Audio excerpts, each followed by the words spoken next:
Friends, இது உங்க Sundar black. இன்னைக்கு நம்ம என்ன பார்க்க போறோம்னா செட்டிநாட்டு உப்பு கறி பண்றது எப்படி தான் பார்க்க போறோம். நீங்க எங்க அம்மாட்ட கேட்டு தான் உங்களுக்கு நான் செஞ்சு காமிக்க போறேன். வீடியோக்குள்ள போறதுக்கு முன்னாடி நம்ம சேனல் சப்ஸ்கிரைப் பண்ணிருங்க, பெல் ஐகானை கிளிக் பண்ணிருங்க, அப்பதான் நான் போடுற வீடியோ உங்க நோட்டிஃபிகேஷன் வரும். வாங்க வீடியோக்குள்ள போலாம்.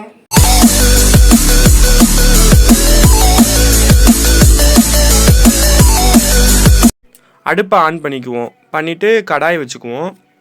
வச்சுட்டு அது 5 ஸ்பூன் எண்ணெய் ஊற்றிக்கோங்க. நான் 5 ஸ்பூன் எண்ணெய் ஊற்றிருக்கேன். நல்லா எண்ணெய் காஞ்சினோன்னே சோம்பை ஒரு ஸ்பூன் போட்டுக்குவோம்.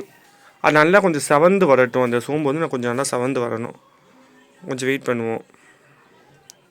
திரும்ப லைட்டாக கிண்டி விட்டுக்குங்க. அந்த சோம்பையும் நான் கிண்டி விட்ருக்கேன் லைட்டாக. அப்போ தான் கொஞ்சம் நல்லா பொரியும்னு. இது நல்லா கொஞ்சம் சிவப்பாக வந்ததுக்கப்புறம் 20 வரமிளகா போட்டுக்குவோம். நான் அந்த 20 வரமிளகா நல்லா பிச்சு வச்சுக்குங்க. பிச்சு வச்சுக்கிட்டு கொஞ்சம் அதையும் லைட்டாக கிண்டி விட்டுக்குங்க. விட்டதுக்கப்புறம் ஒரே ஒரு பெரிய வெங்காயம், அந்த வெங்காயத்தை போட்டதுக்கப்புறம் நல்லா வதக்கிக்குங்க. நல்லா வதக்கணும். அந்த வெங்காய கலரும் இந்த மிளகாய் கலரும் வேறு கலர் மாறணும். நல்லா கொஞ்சம் பொன்னி சிகப்பாக வரும். அது மாதிரி கிண்டிக்கிட்டே இருங்க. ஒரு 2 நிமிஷத்துக்கு நல்லா கிண்டுங்க. அப்படியே விட்டால் அந்த மிளகா அடி பிடிச்சிரும். ஆனால் கிண்டுங்க. நல்லா கிண்டிக்கிட்டே இருங்க. 2 நிமிஷத்துக்கு நல்லா கிண்டணும். அந்த வாசனையே வேறு வாசனை மாதிரி வரும். நல்லா அந்த மிளகா ஸ்மெல் நல்லா வரும். வந்ததுக்கு அப்புறம் சிக்கன் போட்டு சேர்த்துக்குங்க. நல்லா அந்த கலர் இப்போ மாறும் பாருங்கள். அந்த வெங்காய கலரே இருக்கக்கூடாது. கொஞ்சம் நல்ல கலராக மாறும். மாறினதுக்கப்புறம் தான் நம்ம சிக்கனை சேர்க்கணும். நல்லா அடி பிடிக்காமல் நல்லா கிண்டி விட்டு இருக்கணும்.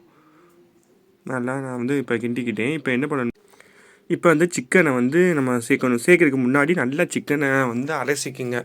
நான் மஞ்சள் தூள் போட்டு நல்லா அலசி வச்சுக்கோங்க. நான் 1/2 kg எடுத்திருக்கேன். பாருங்கள், 1/2 kg சிக்கன் இப்போ சேர்க்க போகிறேன்னா 1/2 kgக்கு 20 மிளகா போட்டேன். நீ 1 kgனா அதுக்கு தகுந்தாப்புல 40 மிளகா, 2 வெங்காயம் அது மாதிரி போட்டுக்கோங்க.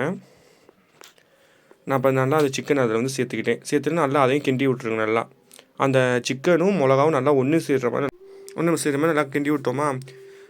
அது அந்த 3மே வெங்காயம், நம்ம போட்ட மிளகா, அந்த சோம்பு, எண்ணெய், அந்த சிக்கன் எல்லாமே ஒன்று சேர்கிற மாதிரி நான் கிண்டிக்கணும். இப்போ நான் 1 ஸ்பூன் கல் உப்பு போட்டுக்கிட்டேன் பாருங்கள். நல்லா பெரிய ஸ்பூன் கல் உப்பு ஒன்று போட்டுக்கோங்க. ஒரே ஒரு ஸ்பூன் போட்டுக்கோங்க. 1/2 kgக்கு நான் சொல்கிறது. அப்புறம் ஒரு செம்பில் தண்ணி ஊற்றிக்கிங்க. ஒரு செம்பு நல்லா ஃபுல்லாக தண்ணி ஊற்றிக்கிங்க. அந்த தண்ணி வத்துற வரைக்கும் நம்ம மூடி வைக்கணும். அந்த தண்ணி வத்துற வரைக்கும் நல்லா ஃபுல்லாக மூடி வச்சுருங்க. அதுக்கப்புறம் ஒரு 15 நிமிஷம் கழித்து ஓப்பன் பண்ணுங்கள். ஓப்பன் பண்ணி பார்த்தா கொஞ்சம் நல்லா வத்திருக்கும். வத்தினதுக்கப்புறம் நல்லா கொஞ்சம் ஒரு தடவை கிண்டி விட்டுக்குங்க. நான் கீழேருந்து நல்லா ஃபுல்லாக கிண்டி விட்ருங்க.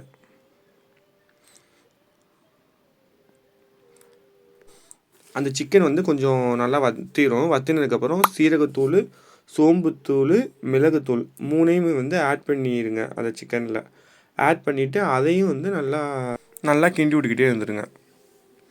நல்லா ஃபுல்லாக ஒரு 2 நிமிட்ஸ் அதை கிண்டி விடுங்க நல்லா. நெக்ஸ்ட்டு இஞ்சி பூண்டு பேஸ்ட்டை இடித்து வச்சுருக்கோம். அதை அப்படியே அதில் ஆட் பண்ணிக்குவோம்.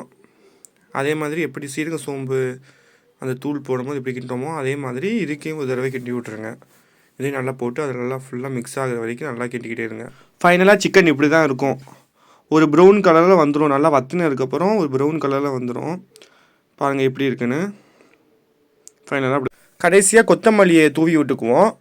தூவி விட்டுனதுக்கப்புறம் செட்டிநாட்டு உப்பு கறி ரெடி. இப்போ நம்மளுடைய செட்டிநாட்டு உப்பு கறி ரெடி ஆயிடுச்சு. பிளேட்டில் சர்வ் பண்ணிக்க வேண்டியது தான்.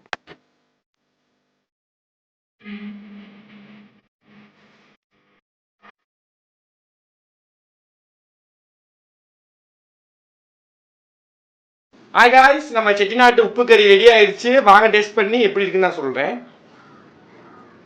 அட்டகாசமாக இருக்குது ஃப்ரெண்ட்ஸ். என்னோட ஃபேவரட் டிஷ்னு வேணாலும் இதை சொல்லலாம். சூப்பராக இருக்கும். கண்டிப்பாக நீங்களும் வீட்டில் ட்ரை பண்ணி பாருங்கள். மறக்காமல் நம்ம சேனலை சப்ஸ்கிரைப் பண்ணிடுங்க, பெல் ஐக்கானை கிளிக் பண்ணிடுங்க. அப்போ தான் நான் போடுற வீடியோ உங்கள் நோட்டிஃபிகேஷனுக்கு வரும். நெக்ஸ்ட் ஒரு வீடியோவில் பார்ப்போம். பாய்.